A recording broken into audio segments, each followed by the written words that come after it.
Alright, how are we going, everybody? Let's check in on the charts for today on Tuesday, the 2nd of July. 2nd of July. So, we were looking at, we just smashed through the imbalance, found a little bit of resistance, and we were sitting around here at the 1 o'clock mark, around 63,400. And we were talking about having a little bit of a retracement, but coming up to challenge and breaking and completing this imbalance, and to move on to these highs around the 64,500. So what we can see is that at the 61.8 level, we did end up. The 61.8 level, we did end up. Did get completed. Oh, not that one.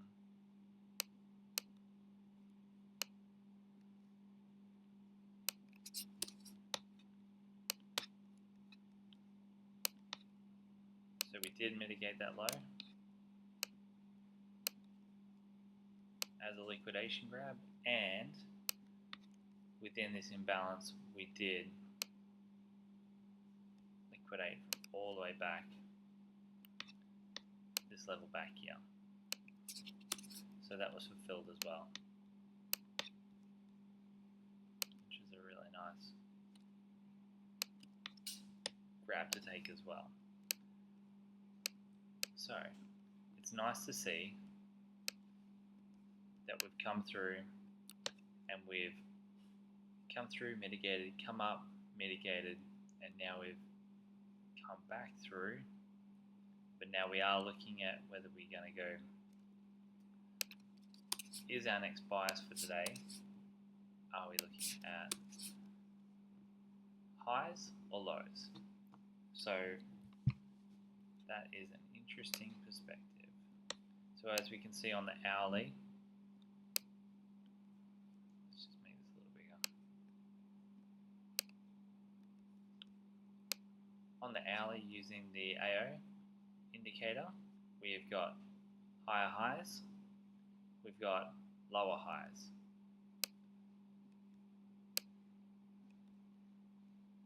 On the SMIO, the stochastic momentum ergodic oscillator is giving us lower highs, while this is showing us confluence of higher lows.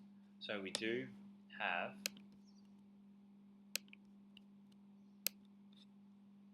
this confluence showing us that we are getting lower lows, which are proving correct on our indicators, which is counter trend and diverging from price. So that leads me to believe, and leads me to the bias, that we are in fact going to be going down. So if that is the case, if that is my bias, let's just work things out. So here we've got this as a potential low, liquidity grab resistance. Now it is true that it's not the highest of two peaks, because we've got a higher high, a lower high, and a lower high. So it's not the lowest. However, within this whole move, this is our only bullish candle. This is our only wick of any real significance in this entire move within 1, 2, 3, 4, 5 hours. That is unmitigated. So that is what leads me to believe, to take this one into consideration, that this is in fact our liquidity grab to the downside. Alternatively, we also naturally still have the high.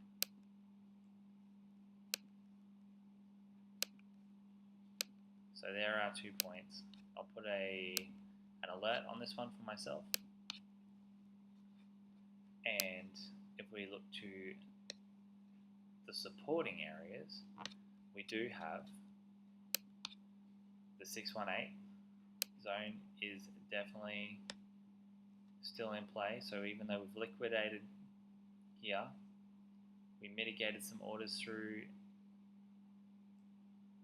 between 62,600 and 62,540.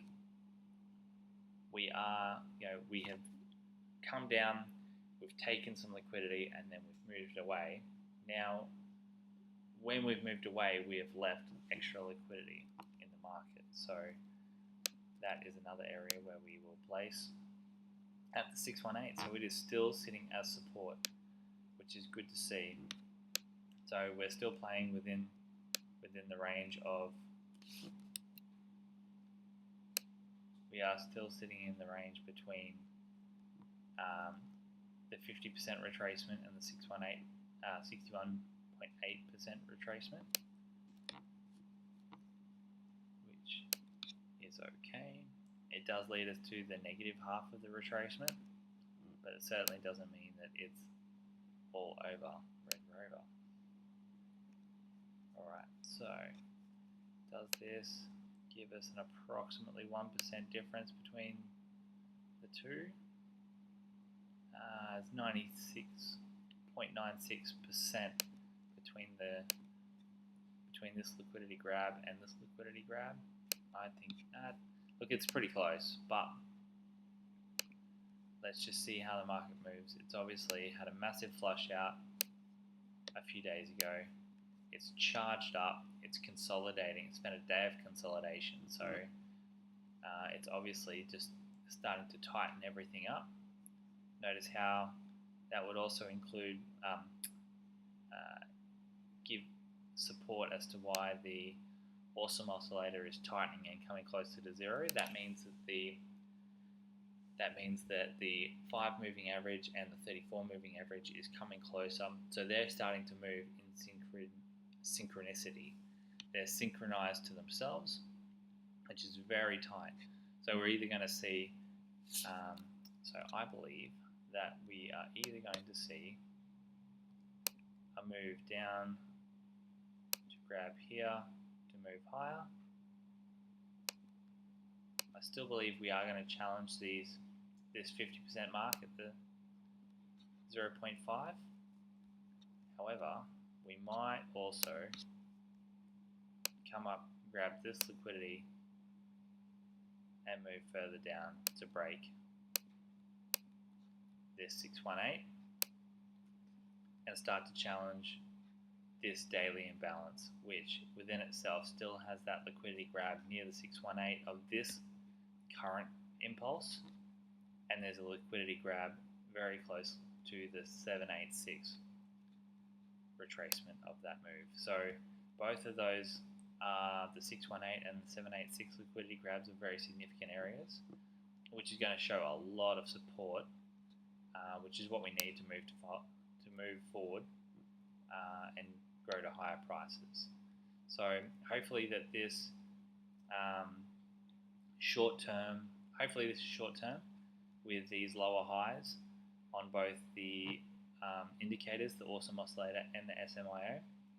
So hopefully that happens and we can just come down, do a quick wick and grab this 618 of the larger impulse and move higher. That would actually be something else that would be interesting to see. Come down, grab this 618, which is very close to the 50% retracement, and then move higher prices. So these are the two moves that I'm looking for. Maybe this first one won't occur. It might be better to wait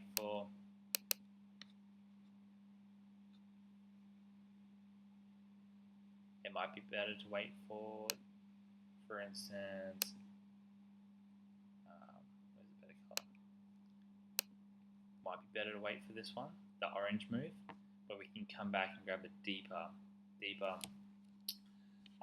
liquidity grab. So we can grab, what we want to do is we've got a higher level of, actually let's have a quick look at, let's go to Coin Analyze and we'll have a look at Bitcoin want to look at long to short ratio.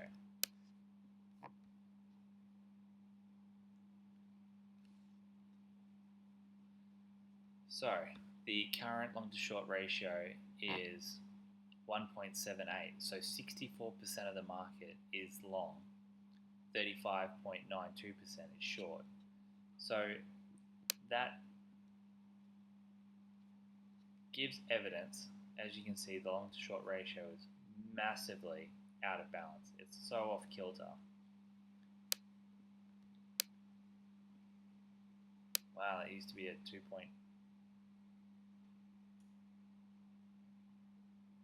that was nearly 2.2%, 2.15 ratio, not a percent, it's a ratio. So that's very interesting. So at the moment, more people are long in the last 5 minutes, the last 30 minutes, the last hour, the last 4 hours, and within the last 24 hours was 1.74. So more people are long than short at the moment, which usually leads to something where people get wrecked, because if the whole market is believing that it's bullish, liquidations have to occur to pull people, flush orders out of the market, and we need to see, so we want to see liquidations flushing out of the market, which means that there's a change of hands from leverage buyers to spot buyers. We can see that there's an interest in here. So this is open interest. We can see that since, let's go down a little further, since the 31st of July to the 2nd of July, so I guess that's the last, we're on a 1 hour chart, which is cool. So over the last 24 hours, basically we've seen higher highs and lower interest. So interest is coming out of the market while price is moving higher, which means that there is probably going to be a little bit of a correction. So if we move back to here, this leads me to the orange bias. We might come into a further, we might, for instance, come down, grab liquidity, and then move further down to these places. But my first initial move is I do believe that we are going to flush out and we are going to challenge this longer term 618 retracement, which is also sitting as support right now. So yesterday we pushed through, found support, and we came and filled this imbalance. Now I do believe that we are going to challenge this bias. So within the next few hours or half a day, I think we're going to come and challenge the 62,500 mark, and then we'll either get rejection and an impulse to the upside, or we may fall further, come up, grab some liquidity and move further down, or we may just shoot off towards the 64,500. So let's just wait and see there. We'll look for these moves to grab liquidity down here. Alright, thanks for tuning in. We'll see you tomorrow. Bye.